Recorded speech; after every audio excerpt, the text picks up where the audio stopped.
Welcome in everyone. In this video I'm going to go over the second derivative test. But in order to understand the second derivative test, first we have to go over what is concavity and how to find the intervals of concavity. From there I'll go ahead and cover what the second derivative test and how we can use it to find local extrema in many examples. And I will also throw in how to find inflection points with these examples. Lastly, I will go over the graphs of derivatives and how we can relate them to the original function. Let's get into it. So what is concavity? Maybe just to take you back to an algebra course, when you studied quadratic functions and their graphs, parabolas, we, as teachers, often ask, which way is the parabola opening? And a lot of times, students are pretty quick to pick up on it, like this one here was opening, we can say opens up, or this one over here on the right opens down. And really that is the gist of what concavity is. Which way is the graph opening? So if it opens up in calculus, we're going to just replace the word open with concave up. And then we can find an interval where that graph is concave up. And for this parabola, the parabola is concave up at negative infinity to infinity. It's always concave up. And we do something similar with the concave down. We're just going to replace the word opens with concave. It's still down. And here again, it's negative infinity to infinity. But you can see that there are other graphs on this slide, and you can see there's also some color coding going on with it. Graphs aren't always parabolas. So one of the things that we need to consider is that the concavity will change during a graph. So if you take a look at this bottom graph on the left, you can see that part of it is inked in orange and part of it is blue. If I just look at the orange piece of the graph, you can consider this graph, this part of the graph, as opening down. Right? It has a similar shape to the left side of this graph up here. So this graph has concavity that changes as it moves along. And you'll notice here as well, from there and to the right, or that interval, the graph is concave up. And again, you can tell it looks something like this over here. The right side of this graph. So how do we notate that? We can say that this graph is concave down from negative infinity to negative 3, and then at negative 3, the x value, it changes to being concave up forever off to infinity. And you can see that there is a similar idea here. This piece of the graph, if we brought those blocks back over to cover up everything else, you would see is opening down. This piece of the graph is opening up, down, up. So a graph can be concave up and down in multiple intervals, like this. It's concave up between negative 5 and negative 3, and it's also concave up from 0 to infinity. It's concave down from negative infinity to negative 5 and from negative 3 to 0. And I'm hoping this little squiggle here, this little bit of it, kind of elicits the idea that this can happen with trig functions as well, and rational functions as well, but we'll get into that with some examples. So that is concavity. What does this do for calculus in the larger context here? How to find intervals of concavity. In the last slide I was asking, how does this relate to calculus? Well, here it is. The intervals of concavity, reminder, are going to describe the original function, where the original function is opening up and opening down. So what we can do is we can use a similar process to finding the increasing and decreasing intervals, but we use the second derivative instead. So what you'll do is you'll find the second derivative and then find the critical values of the second derivative, which is exactly the same process when you find the critical values for the first derivative, just with the second derivative. So we have to find out where it's undefined and where it equals 0. Then, once you have those critical values, you create a sign chart using the critical values from step 1. And then from there, we can do the test points and find the intervals where the original function is concave up or where the original function is concave down.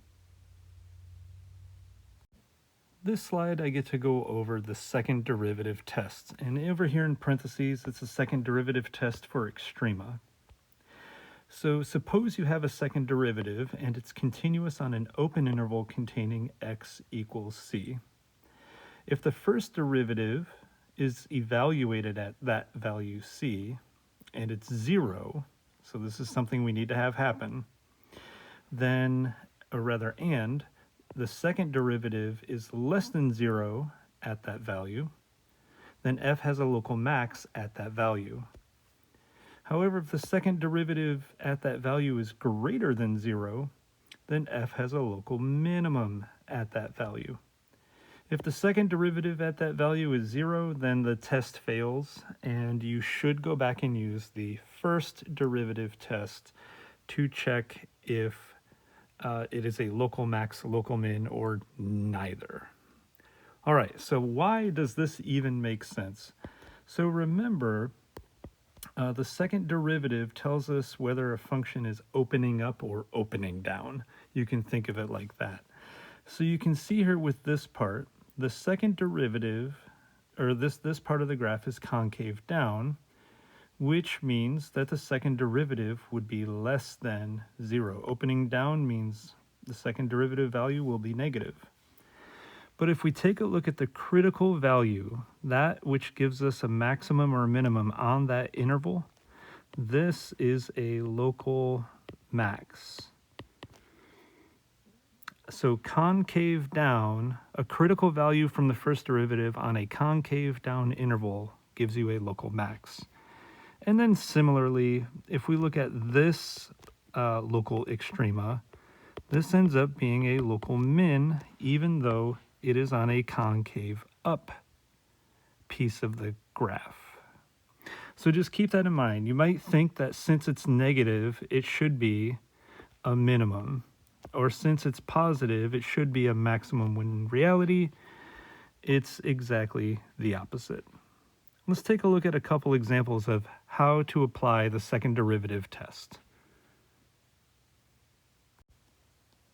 All right, first example, we want to use the second derivative to find extrema.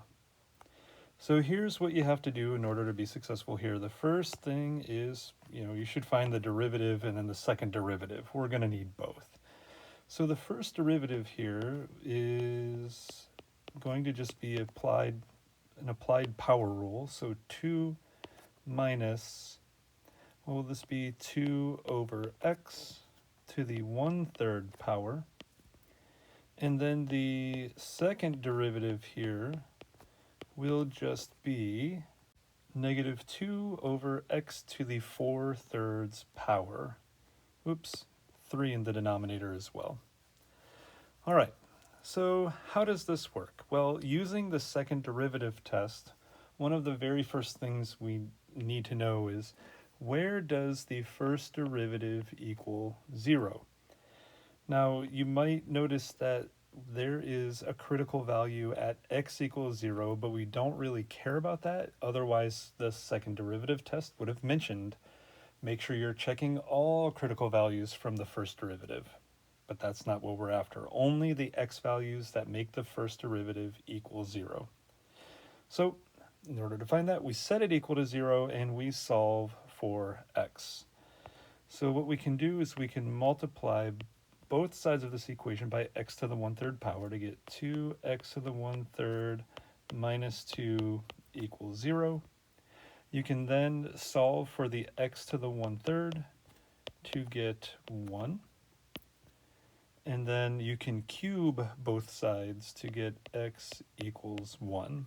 So this is the only critical value that makes the derivative equal 0. So how can we tell if there's a maximum or a minimum, a local maximum or local minimum at x equals 1? Well, you really could just go through and do the first derivative tests, right? Make your sign chart. That's fine. Put your 1 there, pick a couple test points and check to see if it goes from increasing to decreasing or decreasing to increasing, so on, so on, so on. Or we can just use the second derivative and see what we get back when we substitute this value in. So we can say here, let's f double prime of 1. What does that give you? Negative 2 over 3 times 1 to the 4/3 power, which just simplifies down to negative 2 over 3. But very similarly to how I went over the first derivative tests, we weren't really interested in the actual number. We're just interested as to whether or not it is positive or negative. In this case, it's negative. That means this critical value where a maximum or minimum happens is in an interval that is concave down, opening downward, which means there will be a local max of something at x equaling 1. Now again, we're using calculus to describe characteristics about the original function. So if we're trying to find a local max of the original function, we've got to substitute this into the original function. And when you do that, you'll find that there's a local max of negative 1 at x equals 1. Find the intervals where g is concave up and concave down. List all the inflection points, which is something that I'm mentioning for the first time in this video. Inflection points are where the second derivative changes signs. Very similar to how when the first derivative changes signs at a particular x value, it became a local max or a local min. When the second derivative changes signs at a critical value from the second derivative, then that will give us a point of inflection or an inflection point. We don't give them specific names like max or min. We just say, hey, the concavity changed here in some way. So in order to do that, we need to find the second derivative. So we will go through and find g prime of t equaling 1 plus, oops, nope, that's 1 minus cosine t. And then the second derivative, g double prime t, is sine of t. And we're only worried about this interval, closed interval, 0 to 2 pi. All right, so second derivative, we will set this equal to 0 and solve for t. Now, when you set sine of t equal to 0, t taking the value of 0, pi, and 2 pi will be the values that make the second derivative 0. Cool, so we're there. So let's take a look at that number line, right? When you're finding intervals, we've got to have a number line. And I'm going to go ahead and put the 0 and 2 pi where they go. But I want to point out we won't be picking any test values to the left of 0 because we don't care what's going on to the left of 0, or to the right of 2 pi because we don't care what's going on to the right of 2 pi. But I still have to put the pi here. So there we go. Now I can pick some test values. I think pi over 2 makes the most sense. I think 3 pi over 2 also makes the most sense here and here. And very similarly to the first derivative test, we used the first derivative to evaluate the test points. This time around, we're going to use the second derivative to evaluate the test points because that's what gave us the critical values, right? We found the critical values of the second derivative. All right. So if you substitute pi over 2 in for t, you'll get 1, which is bigger than 0. And instead of doing this, writing this notation, right, it was increasing, it's still positive, but we're not talking about increasing, decreasing. I draw a little symbol like this to let me know that it's concave up. Alternatively, when you substitute 3 pi over 2 in for t here, it'll be -1. But it's less than 0, and concave down means the graph is opening down on that interval. So we have concave up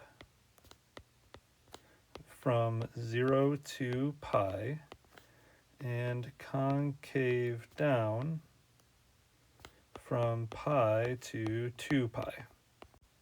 And you might be wondering, how does that make sense? When I think of sine, I think of sine doing something like this, where it's concave down, then concave up. Well, I'm not going to draw the exact graph, but this is not the graph of what we're looking at. We're looking at the graph of the original function, which is a negative sign. And a negative sign is reflected over the x-axis to where you can see it is first concave up, then concave down. Again, this is not the exact graph of what's happening here in the original function, but it's close enough to make this connection here. All right, the last thing, so we have our interval of where the function is concave up and concave down, but you can tell that the concavity changed at pi. So there is an inflection point,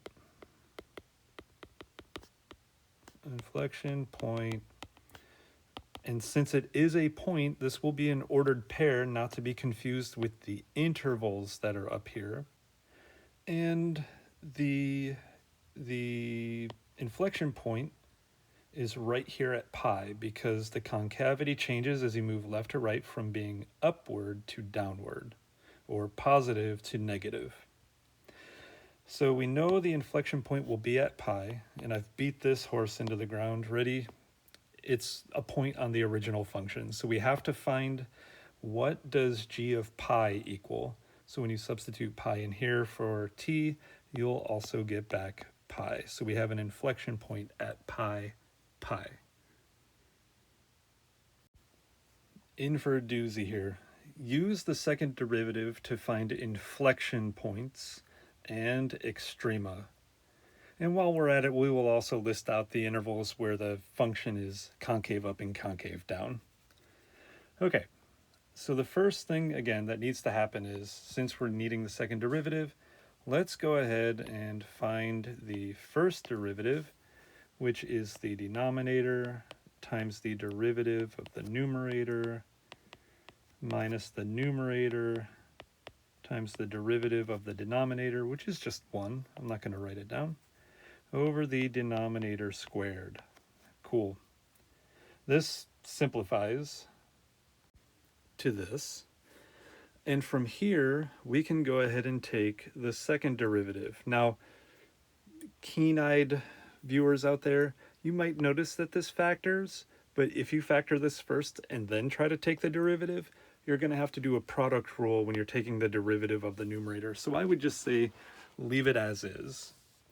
So the second derivative will be the denominator, x minus 2 squared, times the derivative of the numerator, which is 2x minus 4, minus the numerator, x squared minus 4x plus 3, times the derivative of the denominator, which would be 2 times x minus 2. The chain rule says that we'd have to take the derivative of the inside, but that's just 1, all over the denominator squared, which would make this x minus 2 to the 4th power now. And again, this derivative simplifies to 2 over x minus 2 to the third power. Yeah, there's a lot of simplifying that happens here. Okay, so take note of this. I'm going to bring this back on the next slide. But before we get there, I want to also find the critical values for the first derivative, so I can have those to find the extrema on the next slide as well.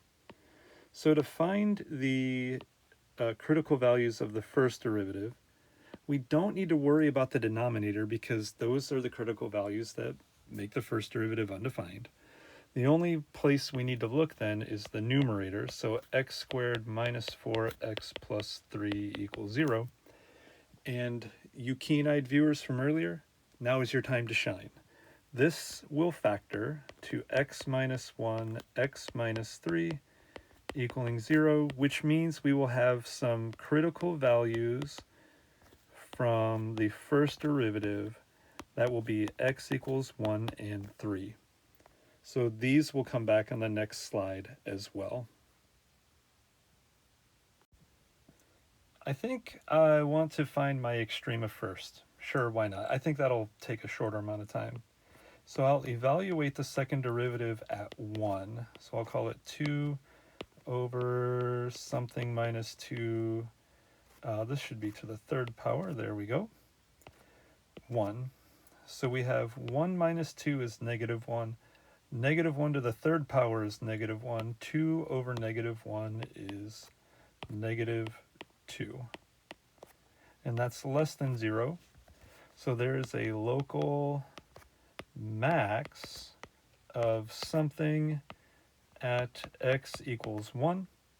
And if you go back, or if you remember, the original function is x squared minus 3 all over x minus 2. And if you substitute 1 in there, you will end up with 3 over 2. Okay, so there's the local max. The other critical value here, y double prime of 3, will give you a value of 2, which is bigger than 0, which means this is concave up, which means there will be a local minimum. And I already went through and substituted 3 back into the original function, which again was x squared minus 3 all over x minus 2. And when you substitute 3 in there, you'll get 6. Okie dokie. So let's go through and find those intervals of concavity then. What we have to do is we have to find all critical values of the second derivative, which we have listed here. So very much like the first derivative, when we used the first derivative test, we have to find out where the second derivative equals 0, which in this case will be nowhere because the numerator can never equal 0. It's always going to be 2. Or where the second derivative is undefined. So where's the second derivative undefined? It's at 2. So we know that y double prime is undefined at x equals 2. Cool. So when we set up our number line, I'm going to mark it x equals 2, but this was undefined. So I'm still going to pick some test values. I really like 0. If you can pick 0, please do. Also, I'm going to go ahead and pick 3. Why would I pick 3? Look, there it is. Maybe I should pick 1. I've already evaluated at those points. Maybe I don't pick 0. Maybe I pick 1. There we go. So I already know that f double prime of 1 is less than 0, aka concave down. F double prime of 3 is greater than 0, which is concave up. So I can say it's concave up from 2 to infinity and concave down from negative infinity to 2. And what about this point of inflection? Well, if you remember, the original function has a denominator of x minus 2, and the only value we found here, critical value of the second derivative we found was x equaling 2, that's not going to work out. It makes the second derivative undefined, but it also makes the original function undefined when you substitute 2 in. What that means is this doesn't give us any inflection points for the original function. If you go back and remember some earlier course material from, say, college algebra or pre-calculus, the original function being divided by x minus 2 has a vertical asymptote there. You can't have any points graphed on a vertical asymptote. So there are no points of inflection here. No inflection points.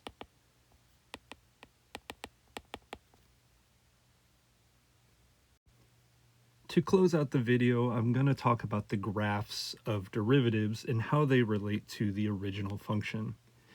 And we're going to use these ideas of where the first derivative is either positive or negative to show where the original function was increasing or decreasing, and also where the second derivative is positive or negative to show where the original function was concave up or concave down.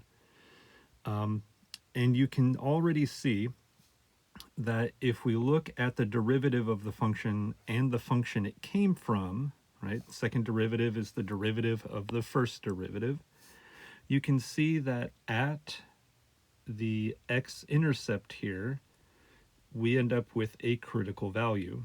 So if we just apply that knowledge again at the x-intercept here, and here, we will have a critical value of the function that came before it, so the original function. So we know there will be critical values of the original function at this point and this point. So from there, we just have to go through and recognize that to the left of this point, there is negative derivative values, which means the original function is decreasing. So it'll be decreasing up until this point here. And from there, as you can see, the first derivative is now positive or above the x-axis. The function now will start increasing. So we'll keep increasing. And I'm going to stop right about there, because something else happens at this x-intercept. And what happens here is that the concavity changes from opening up to opening down. And you can see here I've got a function that looks like it's opening up here. So we've got to keep that going. But now at this point, the function will start opening down. And as it starts opening down, there will be another critical value here, which means there will be a maximum, because if you're opening down and have a critical value from the first derivative, it has to be a maximum from, the second derivative test. So let's do that. It's opening down until about right there. And you can see it lines up almost perfectly with that x-intercept. And then it starts decreasing again, which matches up with the first derivative graph here. If it's below the x-axis, that means that original function is decreasing. So this is just one example of this graph. Maybe you're asked to make sure the graph passes through a particular point, say this one right here. Then you would just have to make sure you follow all of the same movements as I did with the white ink graph above.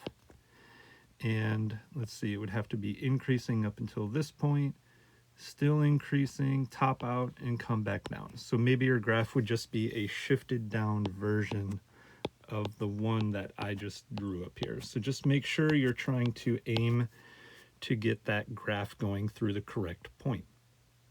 And that brings us to the end of the video. I hope this video helps you out. Good luck.